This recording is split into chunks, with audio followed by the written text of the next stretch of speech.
On a pleasant good Monday morning, it's February the 3rd. A happy birthday to Vlade Divac and to Fred Lynn. And yes, it is a very windy morning here in Southern California.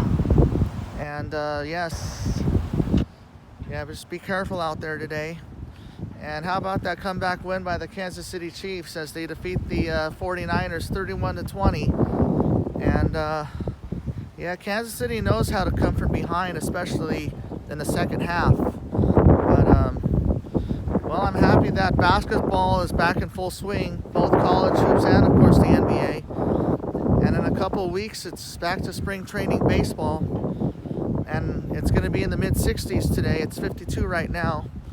And winds are coming from the northwest at like 15 miles an hour. Gusts are almost toward 30 miles an hour. But have a great day.